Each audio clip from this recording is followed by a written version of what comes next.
नमस्कार, मैं संतोष sir psychology channel पर आप लोगों का अभिनंदन और स्वागत करता हूं। अभी जो है 69,000 की शिक्षक भर्ती की प्रक्रिया जो रुकी थी प्रारंभ हो गई है, जिसमें आरक्षित वर्ग के लगभग 6,500 विद्यार्थियों का चयन हुआ है। ठीक है, तो उनमें जिन लोगों का चयन हुआ है सभी को मेरे तरफ से जो शुभकामनाएं और बधाई। और जिन छात्रों का चयन नहीं पाया है उनको निराश होने की या घबराने की जरूरत नहीं है। बहुत से भर्ती आ रही हैं, जो है टीजीटी, पीजीटी, फिर प्राथमिक की नई भर्ती भी आएगी, तो लगे रहिए, जो है निरंतर जो है एक क्रमबद्धता बनाए रखिए, जो है पढ़ते रहिए। आज नहीं कल सफलता सबको निश्चित मिल जाती है। तो पुनः उन छात्रों को जो है बधाई, शुभकामनाएं जिनका सिलेक्शन हो गया है। बाकी जो है जो तैयारी कर रहे हैं, जो अभी नए हैं, नवांगुत हैं, बीएड बीटीसी करके, तो लगे रहे हैं, जो है आज नहीं कल सफलता मिली जाती है, सभी को मिल जाएगी। तो आज हम देखेंगे एक महत्वपूर्ण टॉपिक है टेट के दृष्टिकोण से और सुपर टेट के दृष्टिकोण से, टीचिंग का है, शिक्षण का है। यहाँ से एक प्रश्न आपको जरूर मिल जाएगा, तो ध्यान से जितने भी टॉपिक पढ़ाए जा रहे हैं ध्यान से पढ़िए। एक एक प्रश्न आपको टेट दीजिए चाहे सुपर टेट दीजिए, एक टॉपिक मिल जाएगा। तो हम देखेंगे आज शिक्षण एवं शिक्षण के प्रकार। तो शिक्षण क्या होता है भाई? शिक्षण एवं शिक्षण के प्रकार। तो टीचिंग आप किए हैं, ठीक है, बीएड बीटीसी में भी आपको टीचिंग बताया जाता है। तो शिक्षण क्या होता है? जहां दो पक्ष होते हैं, एक तरफ शिक्षक होता है, ठीक है, जो अनुभवी होता है, विषय का ज्ञाता होता है, और दूसरी तरफ क्या होते हैं? कम अनुभवी होते हैं, उस विषय का कम ज्ञान होता है। ठीक, जब दोनों के बीच जो है अंतः क्रिया चलती है, ठीक है, ज्ञान का आदान प्रदान, अनुभव का आदान प्रदान होता है व्यवस्थित तरीके से, उसी को हम क्या कहते हैं? उसी को कहते हैं हम शिक्षण। ठीक है, यहां से एक प्रश्न आपको मिलेगा, टेट दीजिए चाहे सुपर टेट दीजिए, ठीक है। तो अब कुछ परिभाषाएं उसको हम लोग देख लेते हैं। शिक्षण की परिभाषा है, गेज महोदय ने दिया था, शिक्षण एक प्रकार का पारस्परिक प्रभाव है जिसका उद्देश्य दूसरे व्यक्ति के व्यवहार में वांछित परिवर्तन लाना है। ठीक है, जब आप किसी को शिक्षण करेंगे, पढ़ाएंगे, ठीक है, प्रक्रिया चलती है, तो क्यों पढ़ते हैं हम लोग? क्यों पढ़ते हैं हम क्यों पढ़ते हैं? कि आपके व्यवहार में या बच्चे के व्यवहार में या छात्र के व्यवहार में, ठीक है, एक वांछित परिवर्तन लाया जा सके, इसीलिए हम पढ़ते हैं। तो गेज के अनुसार। दूसरा है क्लार्क के अनुसार। क्लार्क ने क्या कहा था? शिक्षण वह प्रक्रिया है जिसके प्रारूप एवं संचालन की व्यवस्था इसलिए की जाती है जिससे छात्रों के व्यवहार में परिवर्तन लाया जा सके। तो गेज ने भी वही बताया है। क्यों पढ़ाया जाता है बच्चों को? टीचिंग क्यों की जाती है? इसलिए की जाती है कि बालक के व्यवहार में परिवर्तन लाया जा सके। ये दोनों कोटेशन याद रखिएगा, तो कभी कभी कोटेशन भी पूछ लेता है, ठीक है। तो अब हम देखेंगे शिक्षण के महत्वपूर्ण तत्व, इसको भी याद रखिएगा, यहां से प्रश्न उठा सकता है आपका। तो शिक्षण के 4 तत्व होते हैं, ठीक है। क्या होते हैं? उद्देश्य। हम पढ़ाते हैं तो पहले हम निर्धारित कर लेते हैं कि हम क्या उद्देश्य हमारा होगा पढ़ाने का। बिना उद्देश्य की कोई शिक्षण प्रक्रिया चलती नहीं है, तो हम उद्देश्य निर्धारित कर लेते हैं। दूसरा क्या है? ठीक है, संरचना। किस ढांचे का हम प्रयोग करते हैं पढ़ाने में, ये भी महत्वपूर्ण है। हमको ढांचा नहीं पता होगा तो फिर ठीक से हमारी शिक्षण प्रक्रिया नहीं हो पाएगी। और तीसरा है सामाजिक प्रणाली। इंटरेक्शन कैसे होता है, अंतः क्रिया कैसी होती है, छात्र और शिक्षक के बीच में जो अंतः क्रिया होती है उसी को हम क्या कहते हैं? सामाजिक प्रणाली। हम कौन सा सिस्टम अपनाते हैं कि हमारे शिक्षण प्रभावशाली ढंग से हो। और अगला क्या है? मूल्यांकन प्रणाली। ठीक है, मूल्यांकन बहुत से आधार होते हैं। लिखित मूल्यांकन होता है, मौखिक मूल्यांकन होता है, ठीक है, सतत एवं व्यापक मूल्यांकन होता है। तो हम जो है कौन सी मूल्यांकन प्रणाली अपनाते हैं? तो ये 4 तत्व याद रखिएगा, ठीक है। शिक्षण के कितने तत्व होते हैं? 4। उद्देश्य, संरचना, सामाजिक प्रणाली और मूल्यांकन प्रणाली। अब आगे देखते हैं हम लोग शिक्षण के प्रकार। अब हम क्या देखेंगे, शिक्षण के प्रकार। शिक्षण के प्रकार देखेंगे हम लोग भी, ध्यान से देखिएगा।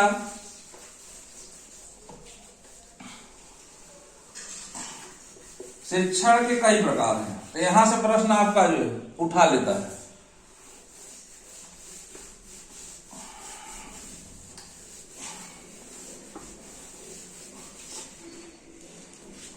शिक्षण उद्देश्यों के आधार पर, पहला क्या भाई, शिक्षण उद्देश्यों के आधार पर।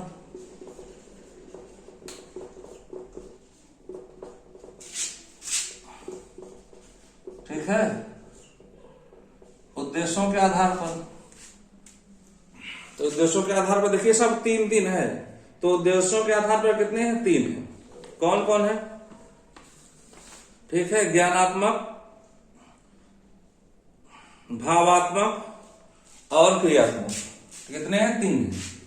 अब देखिए यहीं से उठा लेता है, ज्ञानात्मक, दूसरा क्या है, भावात्मक, और तीसरा क्या है, क्रियात्मक, या हम कहते हैं मनोचालक। क्रियात्मक या कहते हैं मनोचालक, साइकोमोटर, मनोचालक, इसको याद रखिएगा। ठीक, तो पूछ लेगा शिक्षण उद्देश्यों के आधार पर कौन एक भिन्न है। तो अगर आपको तीनों पता है, ज्ञानात्मक, भावात्मक, क्रियात्मक या मनोचालक, तो कोई दूसरा पूछेगा तो आप पकड़ लेंगे। ठीक है, दूसरा हम देखते हैं, शिक्षण स्तर के आधार पर। यहां से भी प्रश्न उठाता है, शिक्षण स्तर के आधार पर, स्तर के आधार पर। तो यह भी तीन है, यह भी तीन है। कौन कौन है, ठीक, ध्यान रखिएगा। स्तर के आधार पर, स्मृति स्तर, बोध स्तर, स्मृति स्तर, दूसरा क्या है, बोध स्तर, और तीसरा क्या है, स्मृति, बोध और चिंतन स्तर। तो स्मृति स्तर पर कितने हैं, तीन है। ठीक है, यहां से प्रश्न उठाता है कि शिक्षण स्तर के आधार पर कौन नहीं है। तो स्मृति स्तर, बोध स्तर, चिंतन स्तर, अगर तीनों याद है तो अगर जो भी नहीं रहेगा उसको आप पकड़ लेंगे। देखिए यहां से एक नंबर मिलेगा भाई, ध्यान से पढ़ लीजिए जो है। ठीक है, अगला, इसको अभी हम व्यापक रूप से देखते हैं। अगला है जो शासन प्रणाली के आधार पर। शासन प्रणाली के आधार पर, शासन प्रणाली के आधार पर। तो शासन प्रणाली के आधार पर ये भी तीन है, एक तंत्रीय शिक्षण, लोकतांत्रिक शिक्षण, एक तंत्रीय शिक्षण, एक तंत्री, लोकतांत्रिक, एक तंत्री, लोकतांत्रिक, और तीसरा क्या है, हस्तक्षेप रहित, हस्तक्षेप रहित। ठीक, एक तंत्र में क्या होता है, इसमें जो है सिर्फ शिक्षक का वर्चस्व रहता है। इसमें क्या होता है, लोकतांत्रिक में दोनों को महत्व दिया जाता है, शिक्षक छात्र दोनों को महत्व दिया जाता है। और हस्तक्षेप रहित में शिक्षक का कोई हस्तक्षेप नहीं रहता है, छात्र स्वतंत्र रहता है जो है अपनी गतिविधियों को संचालन करने के लिए। ठीक है, अगला देखते हैं, शिक्षण स्वरूप के आधार पर। शिक्षण स्वरूप के आधार पर, स्वरूप के आधार पर। तो शिक्षण स्वरूप के आधार पर भी तीन है। कौन कौन है, ठीक है, वर्णनात्मक शिक्षण, निदानात्मक शिक्षण, वर्णनात्मक शिक्षण, दूसरा है निदानात्मक शिक्षण, निदानात्मक शिक्षण,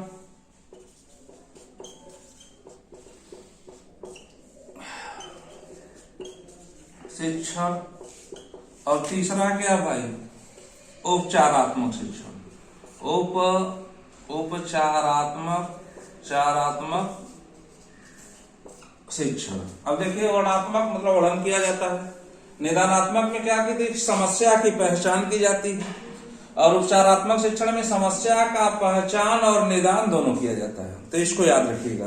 तो ये हो गया आपका शिक्षण स्वरूप के आधार पर। अब हम देखते हैं शिक्षण शैक्षिक क्रिया के आधार पर। शिक्षण शैक्षिक क्रिया के आधार पर तो ये समस्त चीजें याद रखिएगा, ये समस्त चीजें याद रखिएगा। शिक्षण उद्देश्यों के आधार पर कितने हैं? 3 है। ज्ञानात्मक, भावात्मक, क्रियात्मक या मनुष्यात्मक। स्तर के आधार पर स्मृति स्तर, बोध स्तर, चिंतन स्तर। शासन प्रणाली के आधार पर एकतंत्रिक, लोकतांत्रिक, हस्तशिल्प। शिक्षण स्वरूप के आधार पर वर्णनात्मक, निदानात्मक और उपचारात्मक। इसको अभी हम लोग व्यापक रूप से देखेंगे। ठीक है, आगे बढ़ते हैं। अब देखते हैं शिक्षण क्रिया के आधार पर। शिक्षण क्रिया के आधार पर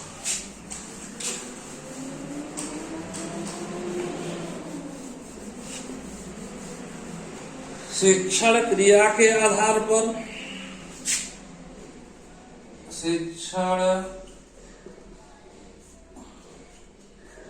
क्रिया के आधार पर तो यह भी कितना भाई? यह भी 3 है। ठीक है, क्या क्या है? प्रस्तुतिकरण, प्रदर्शन। पहला है प्रस्तुतिकरण, प्रस्तुतिकरण। फिर दूसरा क्या है? प्रदर्शन। फिर तीसरा क्या है? ठीक है, तीसरा क्या है भाई? कार्य कराना, कार्य कराना, कार्य कराना। इसको याद रखिएगा। ठीक, शिक्षण क्रिया के आधार पर हो गया। अब हम देखते हैं शिक्षण शैक्षिक व्यवस्था के आधार पर। शिक्षण शैक्षिक व्यवस्था के आधार पर, शैक्षिक व्यवस्था के आधार पर, व्यवस्था के आधार पर तो यह भी कितने हो जाएंगे? यह भी 3 हो जाएंगे। ठीक है, कौन कौन पढ़े होंगे आप लोग? औपचारिक शिक्षण, औपचारिक शिक्षण। दूसरा क्या है? अनौपचारिक शिक्षण, अनौपचारिक शिक्षण। और तीसरा क्या है? अनौपचारिक। तीसरा क्या हो गया? निरौपचारिक शिक्षण। ठीक है, निरौपचारिक शिक्षण, निरौपचारिक शिक्षण। तो औपचारिक क्या हो गया? जो विद्यालय में शिक्षण प्रक्रिया चलती है उसको हम क्या कहते हैं? औपचारिक शिक्षण। अनौपचारिक शिक्षण क्या हो गया? जो घर, परिवार और समाज द्वारा शिक्षा दी जाती है उसको कहते हैं अनौपचारिक शिक्षा। निरौपचारिक शिक्षा क्या होता है? जब सरकार साक्षरता बढ़ाने के लिए अचानक बहुत सी योजनाएं लॉन्च करती है तो उसको हम क्या कहते हैं? उसको हम कहते हैं निरौपचारिक शिक्षण। तो ये हो गया जो शैक्षिक व्यवस्था के आधार पर 3 है, औपचारिक, अनौपचारिक, निरौपचारिक। शिक्षण क्रिया के आधार पर 3 है, प्रस्तुतिकरण, प्रदर्शन, कार्य कराना। ठीक है, उद्देश्यों के आधार पर कितने हैं? 3 है, ज्ञानात्मक, भावात्मक और क्रियात्मक। शिक्षण स्तर के आधार पर 3 है, स्मृति स्तर, बोध स्तर और चिंतन स्तर। शासन प्रणाली के आधार पर 3 है, एकतांत्रिक, लोकतांत्रिक, हस्तक्षेप। शिक्षण स्वरूप के आधार पर 3 है, वर्णनात्मक, निदानात्मक और उपचारात्मक। अब हम देखेंगे जो शिक्षण स्तर के आधार पर, यहां से भी प्रश्न पूछता है।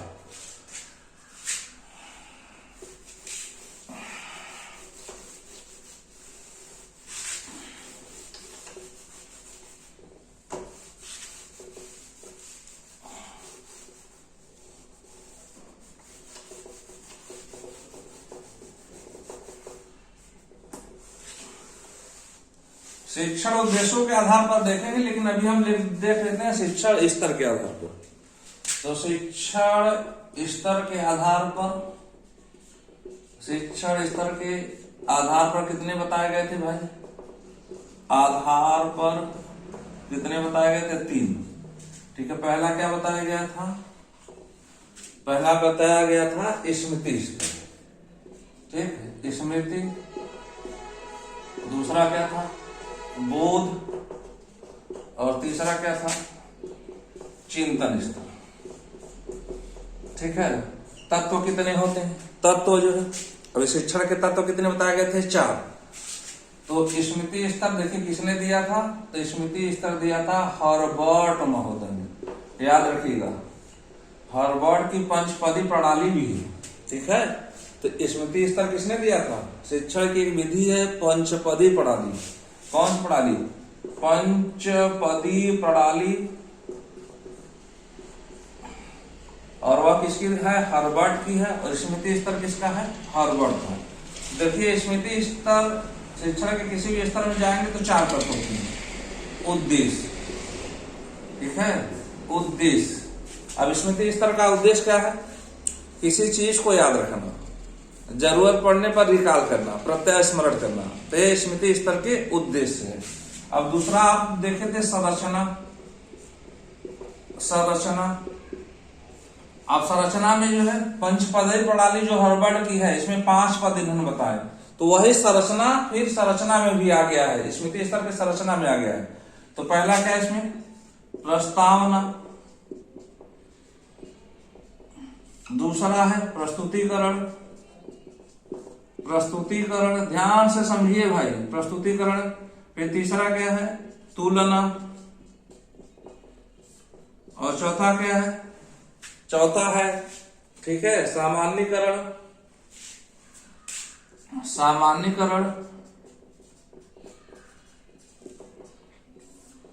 और पांचवा है प्रयोग एवं अभ्यास। प्रयोग एवं अभ्यास, ठीक है। तो ये 5 तत्व है: प्रस्तावना, प्रस्तुतिकरण, तुलना, सामान्यीकरण, प्रयोग एवं अभ्यास। और पंचपदी प्रणाली में यही स्तर क्रम से भी है, ठीक है, क्योंकि हर्बर्ट ने पंचपदी प्रणाली दिया था और हर्बर्ट ने स्मृति स्तर दिया था। अब तीसरा क्या है भाई? आप लोगों को बताया गया था सामाजिक प्रणाली,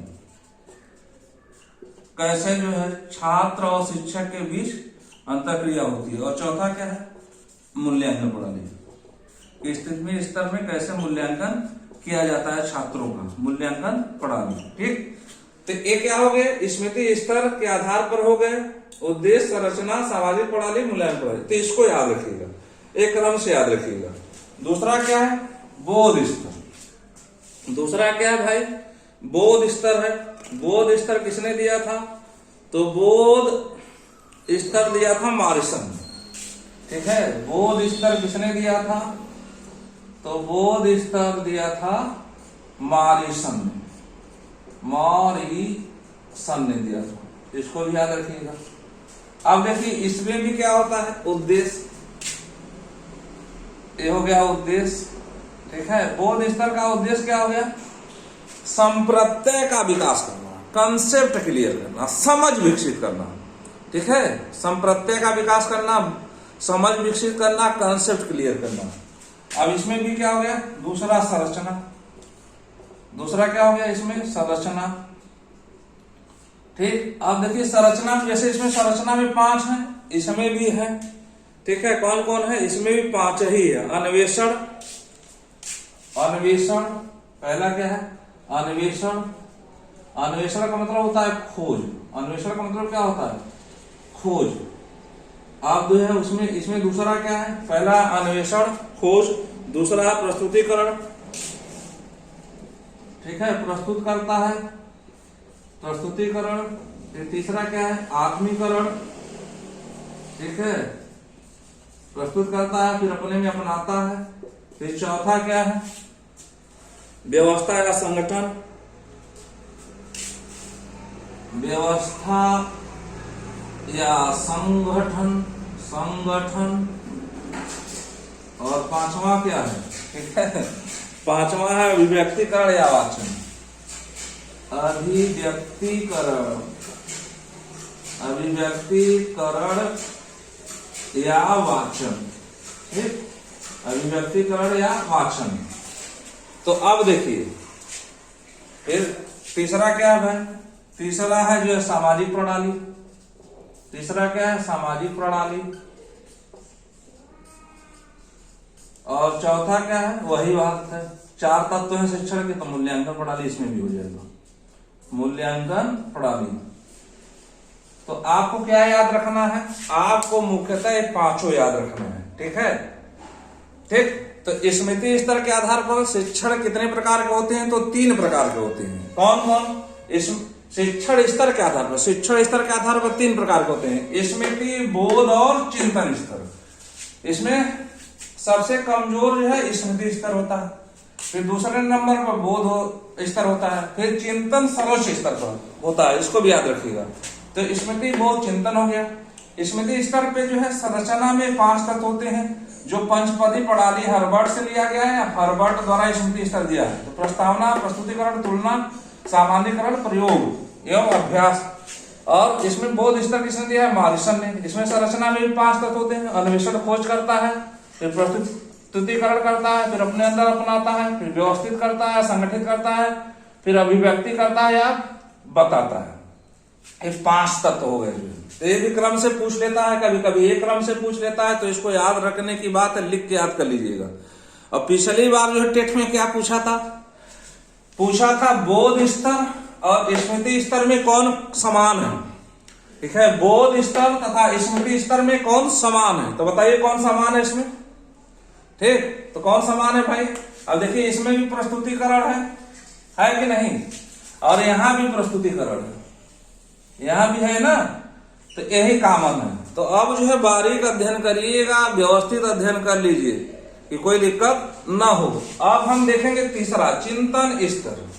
ठीक है, इसको लिख लीजिएगा, पढ़ लीजिएगा और स्मृति पटल पे बैठा लीजिएगा। अब आगे हम देखेंगे जो है चिंतन स्तर।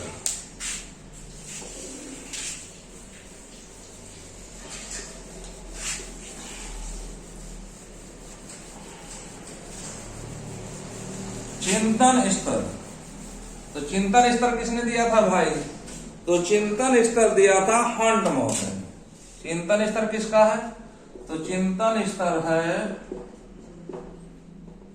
स्तर हंट का है। किसका है? हंट महोदय का है। ठीक है, हंट महोदय। इसमें भी पहला उद्देश्य हो गया, शिक्षण के 4 ही तत्व है ना। उद्देश्य, इसका उद्देश्य क्या होता है?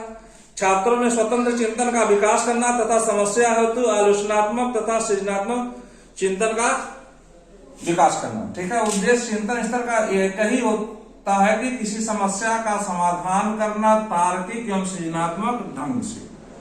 अब इसमें भी जो है क्या हो गया? संरचना हो गया। इसकी संरचना में क्या है? इसकी संरचना में छात्रों के समक्ष समस्यात्मक परिस्थिति उत्पन्न करना, समस्यात्मक परिस्थिति उत्पन्न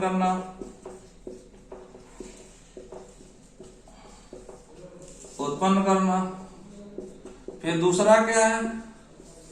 ठीक है, दूसरा है परिकल्पना का निर्माण। परिकल्पना का मतलब होता है किसी समस्या का संभावित उत्तर। परिकल्पना का निर्माण, ठीक है, समस्या का हम संभावित उत्तर सोच लेते हैं, परिकल्पना का निर्माण। तीसरा क्या है? परिकल्पना के संबंध, परिकल्पना के संदर्भ में सूक्ष्म चिंतन का विकास करना, सूक्ष्म चिंतन का विकास करना, सूक्ष्म चिंतन का क्या करना? विकास करना। ठीक, और जो है लास्ट क्या है? परिकल्पना का परीक्षण तथा समस्या समाधान। ठीक है, परिकल्पना का परीक्षण तथा समस्या समाधान। समस्या समाधान, ये 4 तत्व हैं, इसको याद रखिए। फिर जो है ये संरचना हो गया। तीसरा क्या हो जाएगा? फिर वही सामाजिक प्रणाली। शिक्षा के कितने तत्व होते हैं? 4 तत्व। सामाजिक प्रणाली। फिर चौथा क्या हो जाएगा? मूल्यांकन प्रणाली। तो आज हम लोगों ने क्या देखा? आज हम लोगों ने देखा शिक्षण एवं शिक्षण के प्रकार। ठीक है, एक दिन हम लोग जो माइक्रो टीचिंग देख चुके हैं, तो अगर शिक्षण वाला टॉपिक हम लोग समाप्त करते हैं तो समझिए टेट में आपका 6 नंबर जो है व्यवस्थित तरीके से मिल जाएगा, और इसको ध्यान से पढ़ लीजिएगा। ठीक है, चलिए कुछ प्रश्न हो जाए। स्मृति स्तर के आधार पर शिक्षण के कितने प्रकार हैं? ठीक है, शिक्षण स्तर के आधार पर, शिक्षण स्तर के आधार पर पहला प्रश्न, शिक्षण स्तर के आधार पर कितने प्रकार के होते हैं? तो 3, स्मृति स्तर, बोध स्तर और चिंतन स्तर। ठीक है, उद्देश्य के आधार पर कितने होते हैं? 3 होते हैं, ज्ञानात्मक, भावात्मक, क्रियात्मक। ठीक है, इसी तरह जो है चीजें व्यवस्थित तरीके से पढ़ लीजिएगा और जो है याद रखिएगा, यहीं से प्रश्न आपका पूछेगा। शैक्षिक व्यवस्था के आधार पर कितने हो गए? तो 3, औपचारिक, अनौपचारिक, निरौपचारिक। ठीक है, शासन प्रणाली के आधार पर कितने हो गए थे? 3, एकतंत्रिक, ठीक है, लोकतांत्रिक और हस्तक्षेप रहित। तो यहां से आपको सीधे जो है 1 नंबर मिलेगा। कितने नंबर मिलेगा? 1 नंबर मिलेगा। और जो उद्देश्यों के आधार पर है तो हम जो है ब्लूम की टेक्सोनॉमी देखेंगे, तो वहां पे आपको विस्तार से जो है ज्ञानात्मक उद्देश्य, भावात्मक उद्देश्य या क्रियात्मक उद्देश्य बताएंगे। ठीक है। तो चलिए जो है यह शिक्षण हुआ, शिक्षण के प्रकार हुए, फिर अगले जो है क्लास में पुनः मिलते हैं। थैंक यू सो मच, धन्यवाद। पढ़ते रहिए, लिखते रहिए, जो पढ़ता लिखता रहेगा वह आगे बढ़ता चला जाएगा। Thank you.